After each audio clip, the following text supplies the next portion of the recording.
Welcome to Revenue Rehab, your one-stop destination for collective solutions to the biggest challenges faced by marketing leaders today. Now head on over to the couch, make yourself comfortable, and get ready to change the way you approach revenue. Leading your recovery is modern marketer, author, speaker, and chief operating officer at Tegrita, Brandi Starr.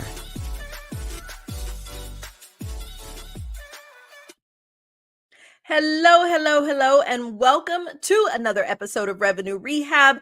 I am your host, Brandi Starr, and we have another amazing episode for you today. I am joined by Gee Ranasinha. Gee has been in marketing since the days of dial-up internet and AOL CDs. Today, he's the CEO of Kixino, an award-winning marketing agency. Gee is a fellow at the Chartered Institute of Marketing and a visiting professor at 2 business schools, teaching marketing and behavioral science to final year MBA students. Outside of work, Gee loves to cook, listens to music on a ridiculously expensive hi-fi, and plays jazz piano very badly.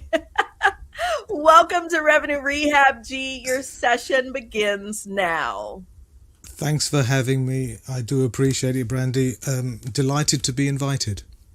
Yes, I am excited to have you. And I can say you playing jazz piano badly is better than me, who cannot play an instrument at all. So I would say you are winning in that department.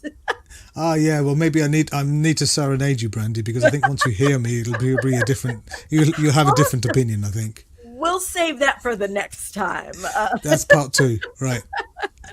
So to break the ice, I like to start with a little woo-saw moments that I call buzzword banishment. So tell me, what overused buzzword would you like to get rid of forever? Well, I had to think about this obviously beforehand, and I think the one that I'd like to put into this zone would be demand generation, sometimes referred to as demand creation, demand gen. That whole idea, the idea that, good, normal, erstwhile intelligent people who call themselves marketers out there, who somehow sincerely believe that they can create demand for their product out of nowhere, right? They think buyers are always in market, and the reason why they haven't bought is just they haven't been marketed hard enough to get them to buy. We just need to blast them with more comms, more ads, more emails, more ebooks, more whatever, to get them to surrender, if you like, and buy whatever it is we're selling, which of course is just plain bonkers. Okay. Because, the fact is, especially in B2B, buyers come into market when they're ready to come into market, right? Our job as marketers is, from a mental availability standpoint, to plant the mental associations of our brand and our product into our ICP, our ideal customer profile, right? So that when they decide they're ready to buy, we're one of the products on their extremely limited consideration set. And the idea that you can create demand, if demand creation actually existed, we'd all be able to sell Christmas trees in July, right? We could just magic up demand for anything we needed to sell whenever we needed to sell it, right? The fact is, it's the buyer that decides when they're in market to buy.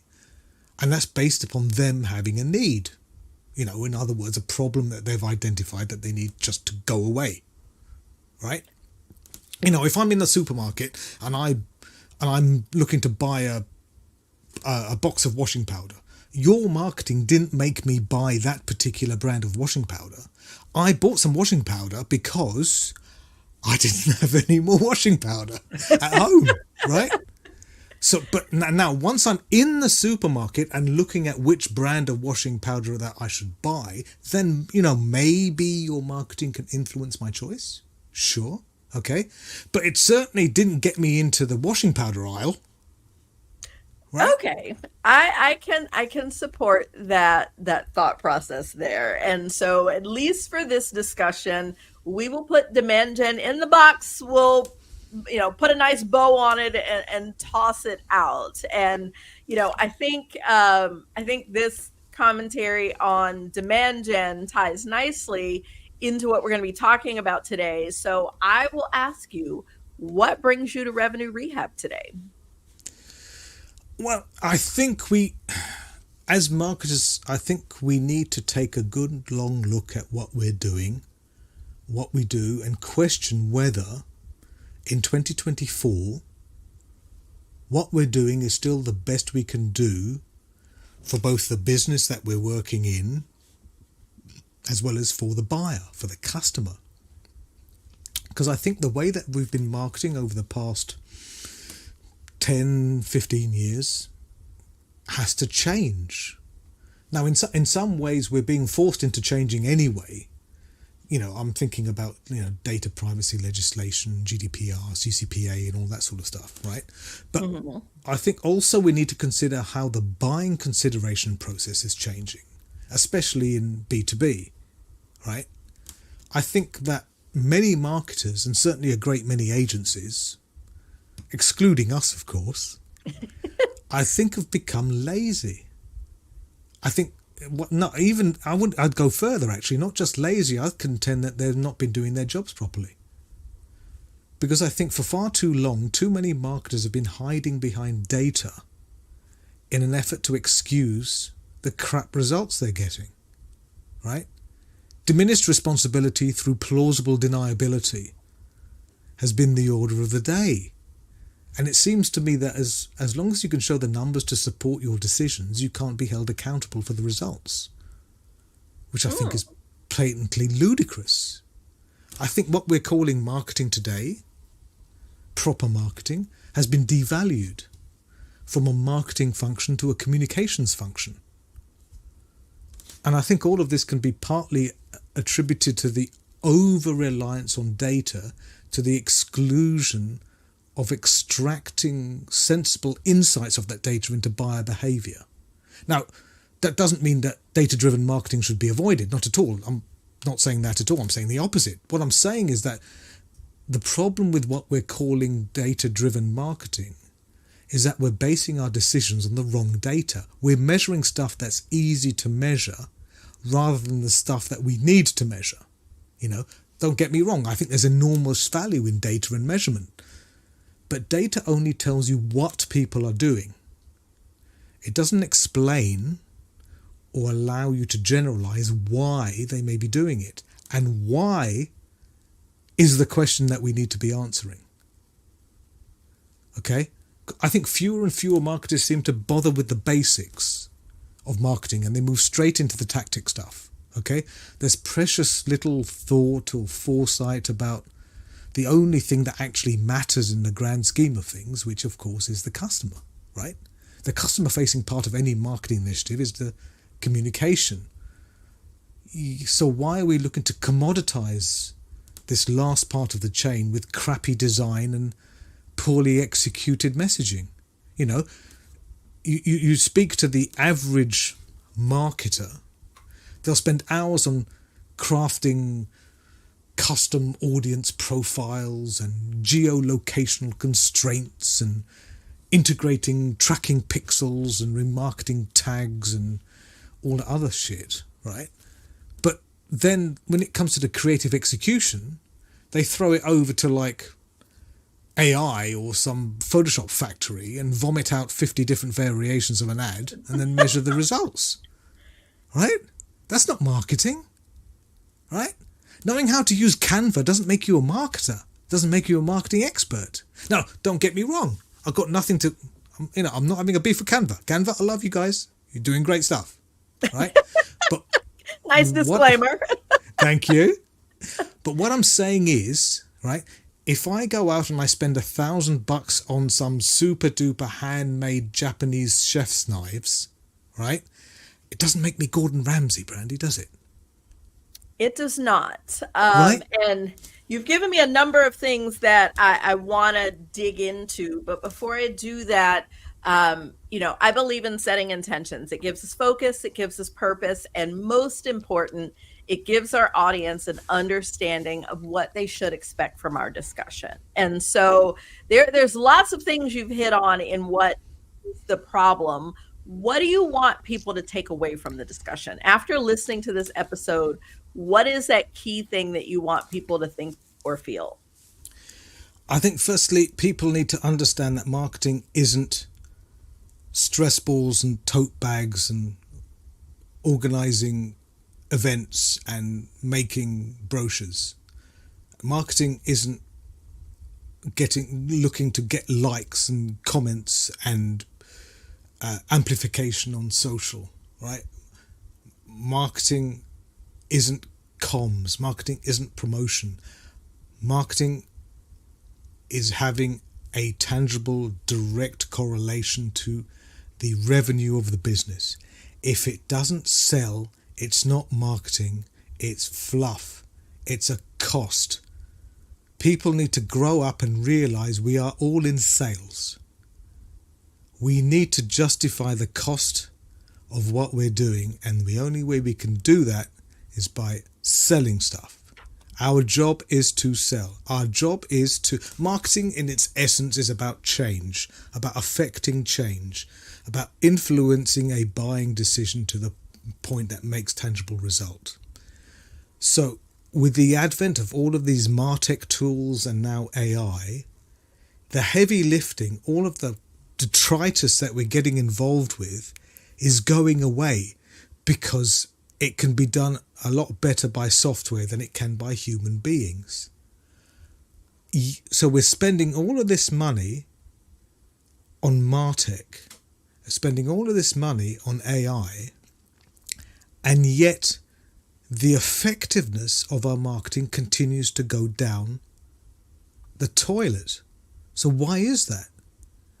Because as marketers, we've forgotten what we're trying to do. It's not about trying to understand how MarTech works, how AI works, how algorithms work, how the Instagram algorithm works, how LinkedIn works. No. The only thing we need to understand is, how do people work? How do we affect an emotional reaction to the communication that we're sending out to our ideal customer profile? And to do that involves understanding the human condition. We used to know this stuff years ago. We used to know that marketing was partly based upon psychology, the understanding of human behavior in context. Somewhere along the line, we've gone off the tracks and we think we can do everything by numbers, by remote control, and it doesn't friggin' work. And as long as we continue down this road of trying to automate things that we really should not be automating, the effectiveness of our marketing is continually going to go down and making us look like idiots in front of our bosses. Because all we can say is, oh, well, the software said this. Well, if you're just doing what the software tells you, why do I need you? Right? Right? So the creative component... Sorry, go ahead. I want to so I think you've hit on a lot of like what's not working and where some things you feel have gone off the rails. I want to pull it back to talk about, like, let's start with what good looks like today. So, our audience is primarily heads of marketing. So VPs, CMOs, they too have been around since the AOL days. Reading your bio, I could hear that sound in my head, which I think is like permanently ingrained. But based on everything that has changed and everything that you're seeing, tell me, what is your vision for what good really looks like today? I think there are precious few examples, to be honest, Brandi. I think what we're trying to do is just throw enough darts at the dartboard and hope that what we hit is close enough to the ball. We don't know what we don't know. I think the state of marketing today, quite honestly, is in crisis. And I think it's in crisis for two reasons, which are kind of related. Firstly, it's because the higher echelons of business are trying to make marketing into something that it's not. And by that I mean they're trying to put efficiency metrics around marketing metrics when marketing is about being effective. Effective versus efficiency is a big deal, and it's something that marketers don't talk about anywhere near enough. Okay. Secondly, I think marketing in crisis because much of the work that's conducted by people who call themselves marketers. I don't call them marketers. I call them people who call themselves marketers because I don't think they're worthy of the name. People who call themselves marketers, what they're doing is only a tiny percentage of what marketing is actually about. Because like I said, most of them are doing comms, right? As a result, marketing is relegated to a sales support function. You know, brochures, tote bags, stress balls, this sort of stuff, okay? So to get back to the point about the C-suite, if you look at much of the rest of a business, it's founded under a kind of, for want of a better term, engineering model, right? It's very sort of pragmatic and process-driven. 1 + 1 always equals 2. It's like sort of Newtonian physics, right? And the rest of the business is overwhelmingly driven by rational, this logic-based thinking, right? If you're a business that's making widgets, right?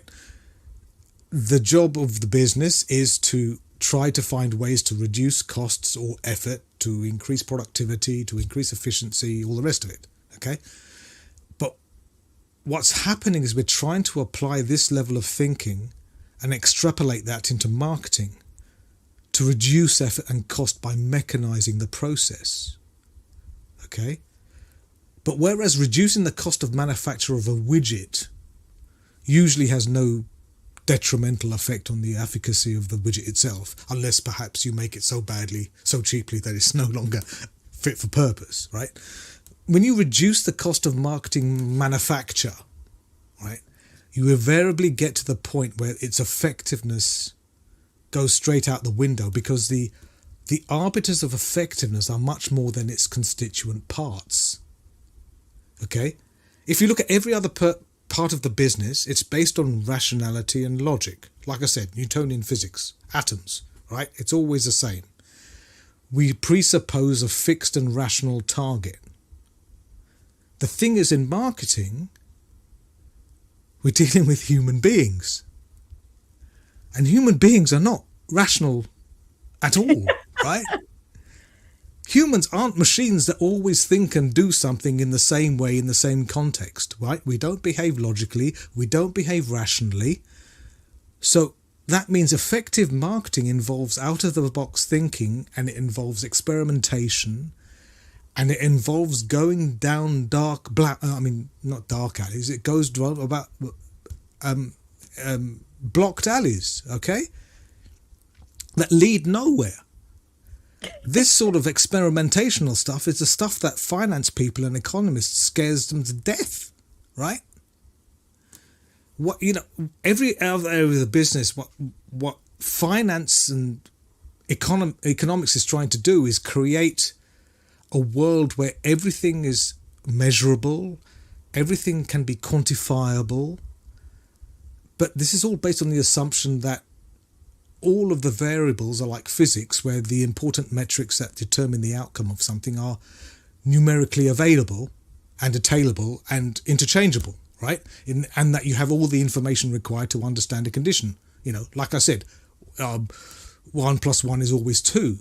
But the thing is, in marketing, we deal with human behavioral characteristics that do not have this quantifiable, measurable unit. Right? We don't have a mathematical expression. There's no such thing as we know about a kilogram. Well, okay, the rest of the world does. US doesn't, but the rest of us know about a kilogram, right? Or a kilometer, or or speed, distance, temperature, Celsius, all of this stuff. Okay, these are all units that everybody understands. Like I said, apart from certain people in North America. But excusing that, in marketing, there isn't a universally recognized SI unit of irritation or regret or fear or anger, which are all things which may drive behavior to go in a certain direction. So they're valid. So the idea that you can totally rationally, logically describe a model of human behavior is just absurd. So I agree and disagree. I want to come back to where you are talking about measuring effectiveness versus efficiency. And I do agree that marketing has to be measured on effectiveness. Like that is, how are these efforts driving us, like driving pipeline, driving revenue? That effectiveness has to be the core measure of how marketing is performing. Where I would disagree is that you can't put efficiency on top of that. And this is a place where, and I disagree strongly because this is where I've spent a lot of my career, is in figuring out not how to remove that creativity, because I do agree that there are a lot of people using AI for the wrong things.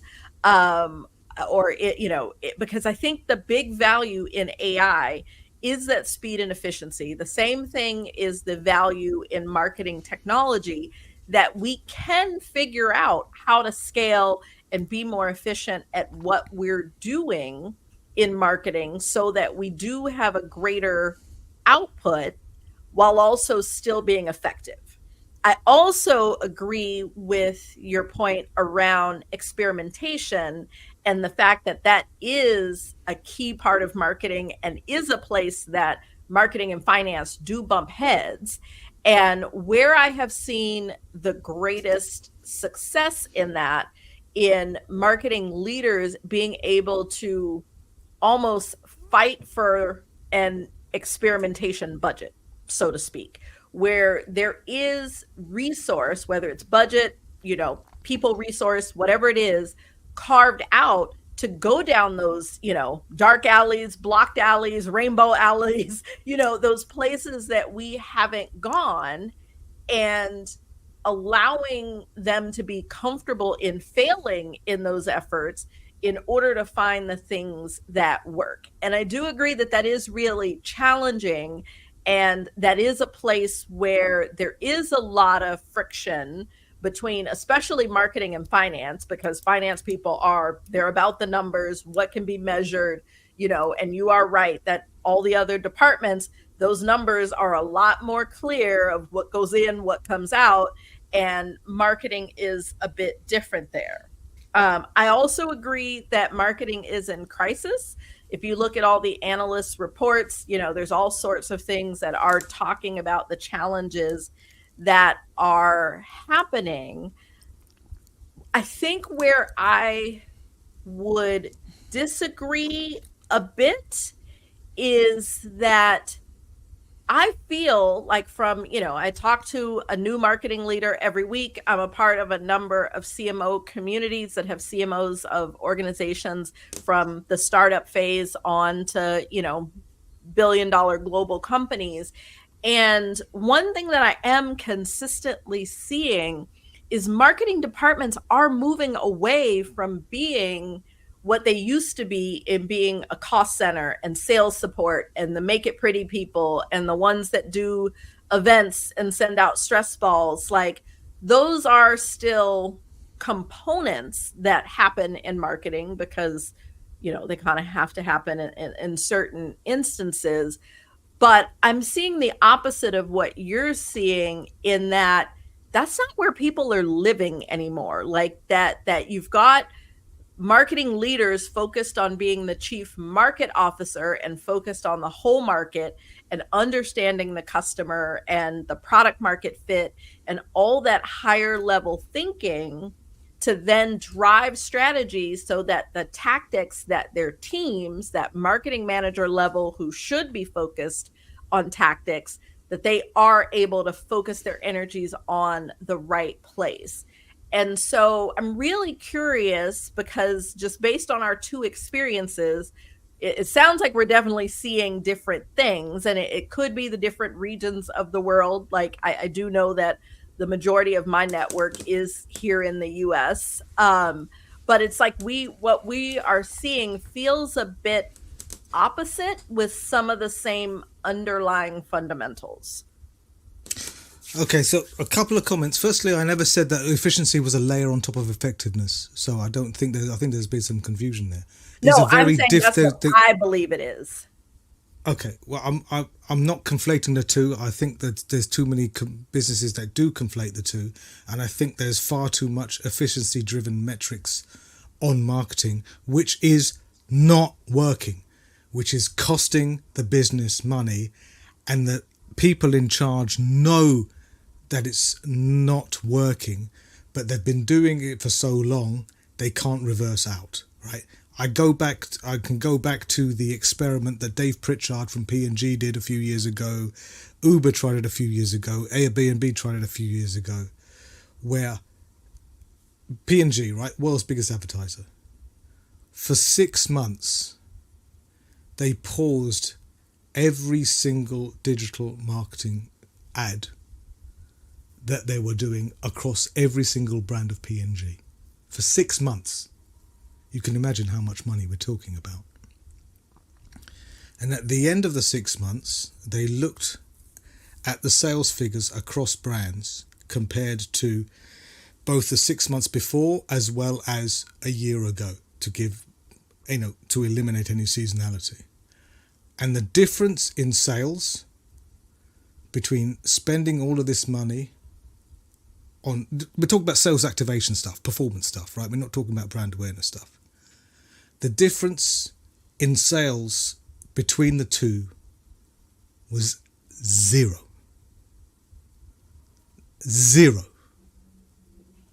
P&G had concrete empirical evidence that they were wasting their money on all of this digital stuff. This was backed up by Uber, who did a similar experiment, and was backed up by Airbnb, who also did the same experiment. So if we have all of this automation, and we're exorcising the creativity out of this automation because we're not applying the right level of execution based by channel, we're only ever going to go in one direction, which is going to be in an increasingly efficiency-based model, because we can't justify an effectiveness model. And the rest of the business is based upon efficiency metrics. So we are the outliers. We are the exception. So that's number one. Number two, when you were mentioned about the finance, I think the biggest problem, Brandi, with marketers and finance people, and maybe it's not even just finance people, I think we can say the C-suite, really, is that we don't do ourselves any favours. Okay? Marketers, if they get into the boardroom, we don't speak board. We don't speak the language of the boardroom. Which is the language of finance, the language of business. Okay?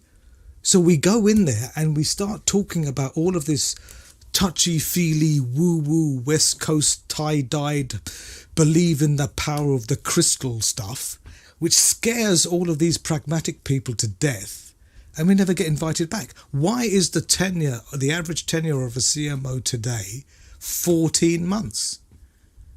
Right? So you're getting highly qualified, highly experienced marketers coming in at the top level, and because the business revolves around quarterly figures, the person is tasked with creating a tangible result based upon revenues or markets or whatever those metrics are, but being able to deliver a measurable result within 2 or 3 quarters. And depending on how good or otherwise the marketing machine was working, that may or may not be, it's usually not, clearly, a realistic timeline. Right? Businesses are revolving around quarterly sales figures so that they can feed their shareholders and keep them off their backs. Right? So it all comes down to the marketers who are not talking the language of business and can't get finance on our side because we're using marketing terminology in the scope of a business discussion. You know, what's marketing 101? Know your audience, right? Communicate in the language that your audience understands. And we don't do that. Okay? You know, marketers couldn't spell EBITDA, let alone be able to describe it. And that's a real problem. Marketers need to stop them thinking of themselves as being marketers and think of themselves as being business people who just happen to execute marketing. And I think if we do that paradigm shift at a very cerebral level, I think we'd get a lot more support at the C-suite level for us to be able to try some of this out-of-the-box thinking that I was talking about earlier on. What do you think? I have lots of thoughts. So I feel like the opinion is a bit generalized because marketing leaders, like those that I know that are in the C-suite or at the VP level, they know most, I won't say all, but most, they know how to speak the language of business. They are in the boardroom. They are having to, they have a solid relationship with CFOs and are, having these conversations. When you get at the director and managerial level, yes, I would agree that they don't have that same mindset. And I agree that they should be learning that, but at that stage in their career, I would not expect it. Like I always have to think about where someone is in that journey and where their focus needs to be. Like you go from being I manage a tactic to, when you're at the C-suite level, you are not just in marketing, like you are a leader of the business and your vision has to be across the business. Isn't what you just said very generalistic though as well, what you just accused me of? I mean, yes, it is. We have to generalize. That's the point, Brandi. We have to generalize. Otherwise we can't make sense of anything, right? We have to generalize. You can't make sense of anything. There. For every positive example, there are 20 negative examples. I agree there. We can't focus on one or the other. We have to make generalizations. Otherwise, we never get to say anything. That's the point. And if these CMOs and VPs are doing so well, why is their average life at the company 14 months, down from 18 months 3 years ago? So clearly something is wrong at a fundamental level, at a C-suite level, at a yes. Now I will agree senior management level. Yeah. Now what the challenge is in where those numbers are coming from is where, when we start to peel that apart, that's where I get into some of the here's where the problem really lies. But I still want to back up a bit because I feel like we are just consistently talking about what the problems are. I want to hear what is your vision for what is the solution to this, because we could definitely, I could spend all day ranting about the challenges in business and marketing, in sales, in all of the departments. But what I really want to make sure we get to is, and I know you said that you haven't necessarily seen where people are really solving it. So what is your vision for how it gets solved? I think the positive future of marketing, which there is one, okay? I'm not going to be, there with my sandwich board saying it's all doom and gloom, the end is nigh, that sort of thing, right? I think we'll continue to see marketing evolve and continue to take on more and more operational responsibility, strategic responsibility for the businesses with which they operate. But I think the biggest or most exciting area and the way that marketing is going to move to the next level within the business and certainly within industries and categories is that the next strata of marketing won't be technological. It will be psychological. And by that I mean we've got all of this automation. We've got the MarTech and the AI to do all that heavy lifting crap that we've been burdened with for all of these years, right?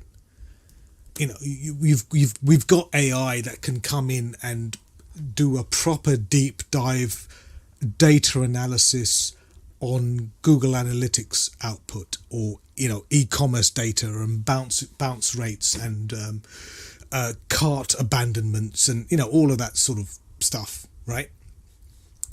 But what's affecting change is the influencing of a person's behavior, which, right, in order to increase the effectiveness of what we're trying to do, we need to better understand human behavior in context. And I don't think enough people do that. They hide behind the numbers to justify their decisions. In a buying environment, and I don't care whether it's B2B or B2C, okay? It's the same. Decisions, even decisions that we think we're taking rationally, we're actually taking emotionally. And like I say, it's the same B2B or B2C. It's just that within B2B, there's usually more than one decision maker, right? But otherwise, it is still an emotional decision. The only exception is when we're talking about commodity products, right? I don't care which type of paper clips I buy. Really don't, okay? It's a pricing issue. It's the reason why I buy that.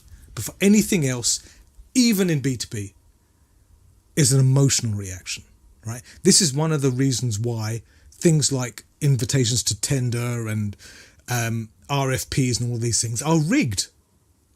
Because 9 times out of 10, the people sending out those tenders have already decided which one they're going for before they've even sent out the tender.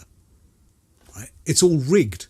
We've already made that. If we were doing this really and pragmatically, supposing we were looking for a CRM for our business, right? What you would do is you would make a matrix of the 3,247 CRMs that are out there in the market today. I just picked the number out of the air. It's a pretty good number, right? So you'd make a huge big matrix with like dots about like which one does this and which one does that, but nobody does that. Nobody does that. What they do is they already have a restricted consideration set of the possible solutions to the problem that they have. And it's usually 3, 5 or 7. It's always an odd number for some reason, but this is really how the brain works. Could talk about that later on maybe. We look at that consideration set, and it's usually the same names that come up again and again and again. The double jeopardy law, if you're familiar with that in marketing theory. Plus or minus one, or possibly one curveball entrant, right? Somebody, when you've asked around and say, well, I'm looking to change my X, what do you recommend? And somebody will say, well, I've heard a lot of good things about this product. I've never used it, but it seems to be doing, getting a lot of attention. Maybe you should put it on your list, that sort of thing, right? Usually, but otherwise, the category leaders inevitably are the ones which make that shortlist. As marketers, all we can do is that salience. All we can do is create the mental structure so that when somebody out of market becomes in market and is considering a purchase, we are one of the contenders that they are looking at. To do that involves understanding how people work. It's understanding how we work at a psychological level. Right? Like I said, AI can do all of the heavy lifting stuff. But understanding how and why humans behave a certain way in context, I think even AI is a bit way off to doing that. So I think the key takeaway that I hear is the human behavior aspect, is that the human behavior, taking human behavior in context and figuring out how to do that better, if I'm hearing you correctly, is what you see as the key to solving the key problems that exist in marketing. Is that a fair statement? I think understanding human behavior can lead to innovations in application, in technology, in lots of other things. Okay, if we use Uber as an example, okay, what Uber does from a technological point of view is pretty darn simple, really. Okay, but from a behavioral aspect, what's really powerful about Uber is it takes away one of the prime anxiety drivers, if you pardon the pun, drivers, of using a taxi service, which is not knowing when the taxi is going to come. If you know, in the old days, you'd pick up the phone or whatever else and you'd call a cab and you wouldn't know how long that cab would take to come. It may be around the corner, it may be 10 minutes. And that anxiety is what frustrated you more. If you knew up front it was going to be 8 minutes, you knew it was going to be 8 minutes, and it takes away that risk anxiety.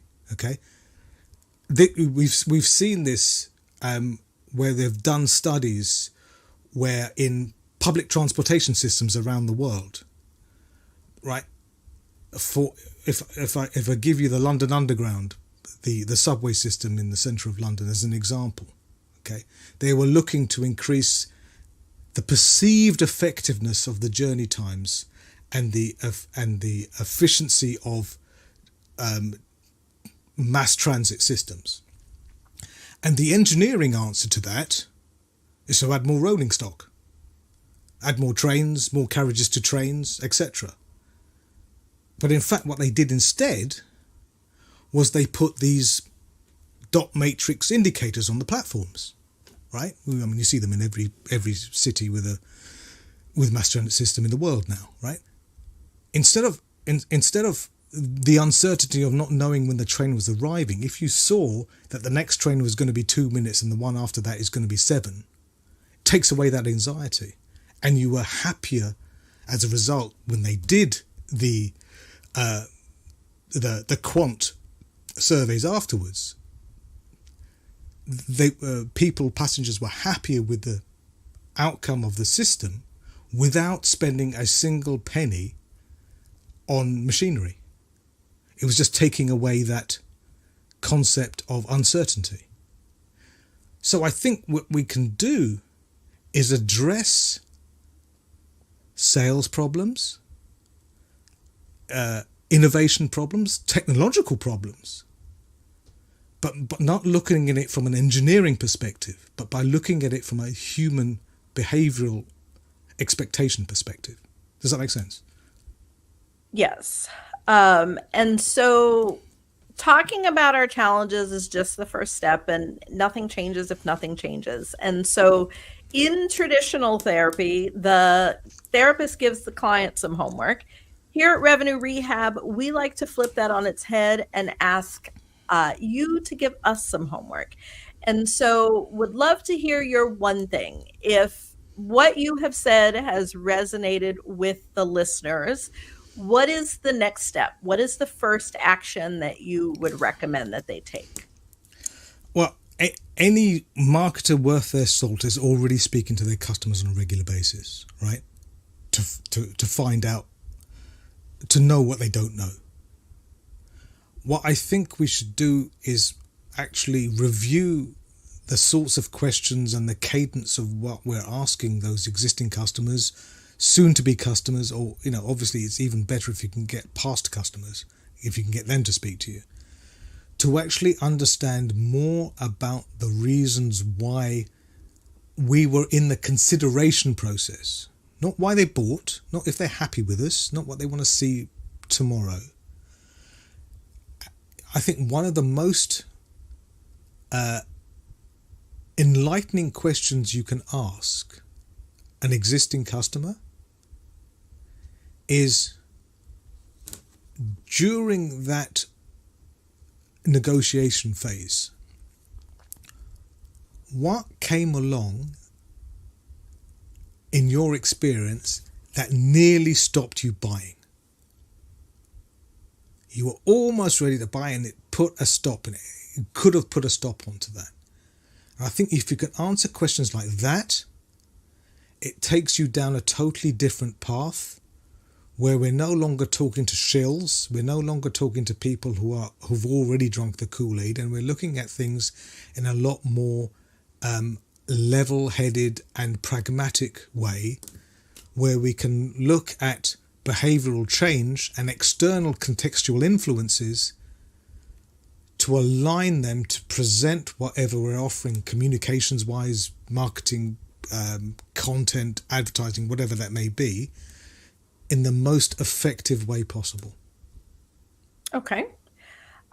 Well, Gee, I have enjoyed our discussion, but that's our time for today. But before we go, tell us, how can people connect with you, and definitely do the shameless plug for Kixino. Well, Kixino, you can find us at kixino.com, Kexino. To find me, probably the fastest way to find me is on LinkedIn. Strangely enough, Brandi, there's only one Gee Ranasinha on LinkedIn. Who would have thunk? I know. I was going to say, it is shocking. Isn't it shocking? Right. So, reach out to me on LinkedIn. Let's have a chat. Talk is always free. And if I can help you get to where you need to be, regardless of whether we end up working together, that's down the road. But if I can help, we need to have each other's backs. So if I can help somebody dodge a bullet, then that's the reason why I'm here. Awesome. Well, we will make sure to link to your LinkedIn as well as the Kixino website. So wherever you are listening or watching this podcast, check the show notes so that you can connect with Gee. Well, Gee, thanks again for joining me. And thanks everyone for joining us. I can't believe we're at the end. We'll see you next time. You've been listening to Revenue Rehab with your host, Brandi Starr. Your session is now over, but the learning has just begun. Join our mailing list and catch up on all our shows at revenuerehab.live. We're also on Twitter and Instagram at Revenue Rehab. This concludes this week's session. We'll see you next week.